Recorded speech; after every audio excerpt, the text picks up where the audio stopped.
Welcome back. बात हो रही है सेनेट इंतखाबात के वाले से और चेयरमैन सेनेट कौन होगा, इसके लिए जोड़ तोड़ अरूज पे है और ख़ास तौर पे पाकिस्तान पीपल्स पार्टी, मुस्लिम लीग नून, जो पीडीएम की जमातें हैं, उनके पास अक्सरियत है। और दूसरी तरफ दावे किए जा रहे हैं, शेख रशीद अहमद साहब भी ये कह रहे हैं कि इस दफ़ा सजरानी की बारी है और अगर ये बारियां ही हैं तो इसका मतलब है कि ये मैच फिक्स है।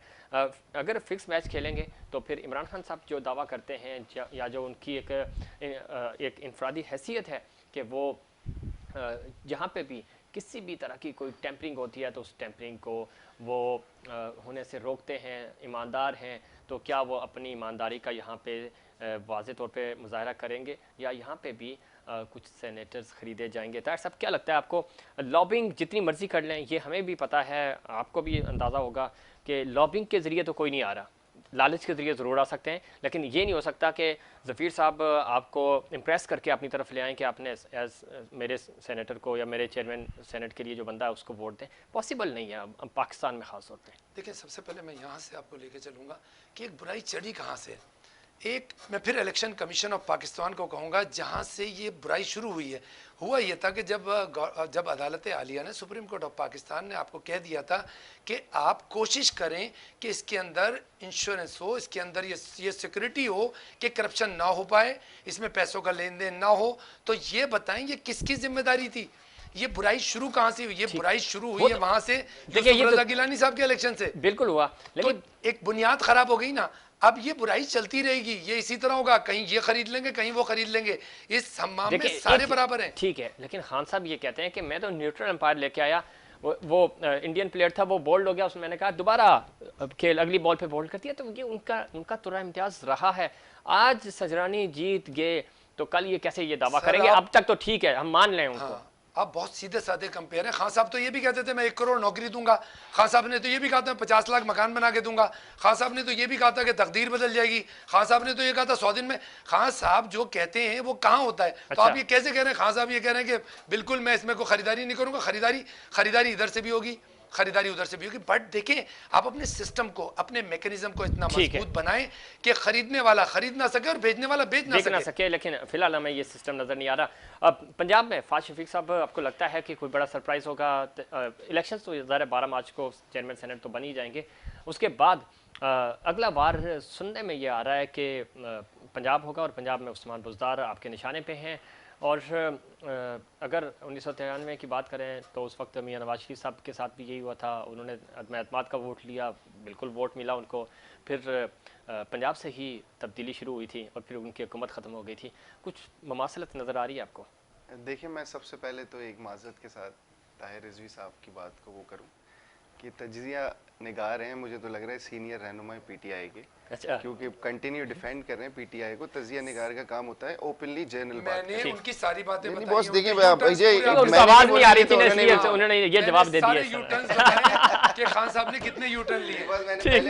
नहीं, मैं उसमें डिटेल में जाना नहीं चाह रहा था क्योंकि लंबा हो जाता है। बोला ये जो एक एंकर बैठे उन्होंने भी ये बात नोट की और भी लोगों ने की होगी। खैर, अब इसके ऊपर हम ज्यादा बात नहीं करते, लेकिन वो न्यूट्रल होना चाहिए। अच्छा, अब दूसरी बात क्या है कि आपने जैसे बात की ना पंजाब की, तो हमारे साथ हमेशा से ये होता रहा है क्योंकि हम स्टेट अबव स्टेट नहीं चाहते। ठीक, सही है, तो हमारे साथ हमेशा से ये होता रहा है। और मियां साहब का जो आज स्टैंड है, सही, वो अगर कंटिन्यू इंशाल्लाह ताला उस स्टैंड पे मियां साहब ने भरपूर स्टैंड किया आगे भी, तो फिर इंशाल्लाह ये चीजें नहीं होंगी। सही। अब आप पंजाब की बात कर रहे हैं, तो अभी सेनेट में आपको चीजें नजर आएंगी, बहुत अच्छी तरीके से नजर आएंगी और यूसुफ रजा गिलानी भरपूर जीतेंगे। सही, ये अब इमरान खान जो ये बातें कर रहे हैं ना कि 16 लोग और ये लोग, और भाई अपने लोग लाओ सामने, तुम्हारे तो 16 एमएनए फारिग हो जाएंगे। आपने खुद बोला है, खड़े होकर असेंबली में बोला है, और उधर आके आप बयान देते हैं एक दिन पहले कि अगर मुझे वोट दे दिया तो मैं इन्वेस्टिगेशन नहीं करूंगा। ये वजीर आजम पाकिस्तान का बयान है, जो अपने आप को आप जमजम से नहाया हुआ कहता था और हाजी कहता था और दूसरों को डाकू कहता था। ठीक, सबसे बड़ा डाकू, सबसे बड़ा चोर, सबसे बड़ा नाअहल, सबसे बड़ा करप्ट वजीर आजम है, सही। जो बैठ के असेंबली के अंदर आज तक नवाज शरीफ से इसका नाश्ता होता है और नवाज शरीफ पे इसका खाना होता है रात का। और भाई आवाम को रिलीफ दो, रिलीफ दे। ये बात बिल्कुल सही है कि आपको नहीं छोड़ूंगा और इनको पैसे वापस लौटाऊंगा। कुछ भी ऐसा नहीं हुआ, $1 भी पाकिस्तान में वापस नहीं आया। ब्रॉडशीट मामले में हमने देखा कि पैसा उल्टा हमें पाकिस्तान हुकूमत को देना पड़ गया।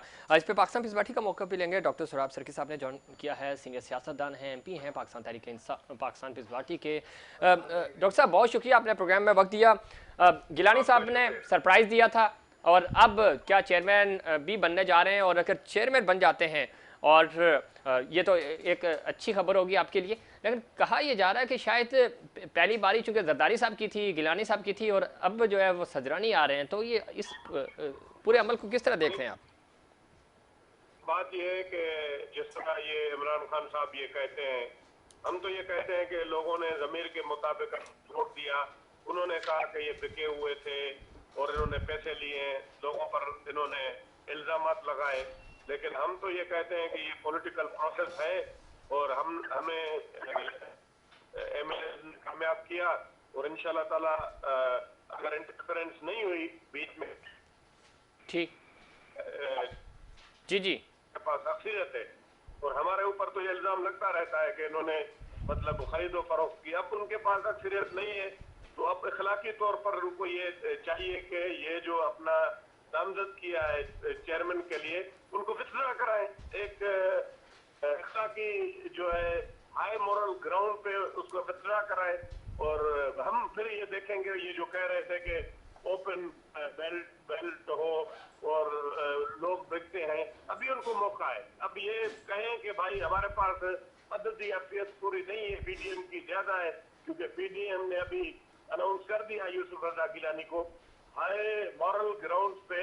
अब उनको इखलाकी तौर पर इनके मुकाबले में गिलानी साहब को ट्राई नहीं करना चाहिए। फिर एक बात आगे बढ़ेगी और आप देखेंगे प्रोसेस आगे बेहतर होगा। और ये जो कहते हैं कि हम चाहते हैं कि सीक्रेट बेल्ट नहीं हो और उसमें बेईमानी होती है, लोग बिकते हैं, और जो बिके हुए लोग थे उनसे वोट लेकर खुद उन्होंने कहा अपने जब हारे उसमें आकर डॉक्टर सोहराब सरकी साहब, आप माशाल्लाह सीजन सियासतदान हैं, पॉलिटिशियन हैं, आप समझते हैं चीज़ों को, लेकिन हमारे यहाँ इखलाकी इक़दार कहाँ है सियासत में कि हाई मोराल के ऊपर गिलानी साहब के मुकाबले में इनको खड़ा ही नहीं करना चाहिए था। लेकिन यहाँ बात तो ये हो रही है, दो हाथ आगे, वो ये कह रहे हैं कि हम हर तरह का हरबा इस्तेमाल करेंगे संजरानी साहब को जितवाने के लिए। बस वही मैं कह रहा हूँ, जब अपनी बारी आती है तो ये सब इनके लिए हिलाल होता है, जब दूसरे की बारी आती है तो वो हिलाल भी इनको हराम नजर आता है। ठीक है डॉक्टर साहब, लाइन पे रहिएगा। हमारे पैनलिस्ट भी हमारे साथ मौजूद हैं, फहद शफीक साहब मुस्लिम लीग नून से और ताहिर रिजवी साहब हैं तजियाकार, उनका पॉइंट ऑफ व्यू भी शामिल करते हैं। रिजवी साहब, चूंकि वक्त अब कम रह गया, एक तो ये बड़ा ज़बरदस्त हुकूमत की तरफ से दावे किए जा रहे हैं, शेख रशीद साहब ये कह रहे हैं कि इस दफ़ा पक्के संजरानी ही आएंगे, लेकिन दूसरी तरफ शिबली फराज साहब का जो बयान आया है, उन्होंने कहा कि हम हर तरह का हरबा इस्तेमाल करेंगे। तो क्या इस तरह के वफाकी वज़रा को इस तरह के बयान देने चाहिए? देखिए, सबसे पहले तो मैं ये क्लियर करूँगा कि आपने कहा न्यूट्रल, हमारे यहाँ मुसीबत ये है कि या तो बंदा इस ब्लॉक में चला जाए या इस ब्लॉक में चला जाए। सही। जो हक बात करेगा, यानी क्या ऐसा पॉसिबल है कि पीपल्स पार्टी में कोई अच्छाई ना हो? क्या ऐसा पॉसिबल है कि PMLN में कोई अच्छाई ना हो? किसी की कोई अच्छाई होती है तो बयान की जाती है, और न्यूट्रल उसको कहा जाता है जो दोनों चीज़ों को देख के चले। पहली बात ये बता दें कि संजरानी साहब क्या PTI के हैं? संजय साहब तो PTI के हैं ही नहीं, तो PTI अगर उनको सपोर्ट कर रही है तो वो उनकी पार्टी के नहीं है। पहली बात ये।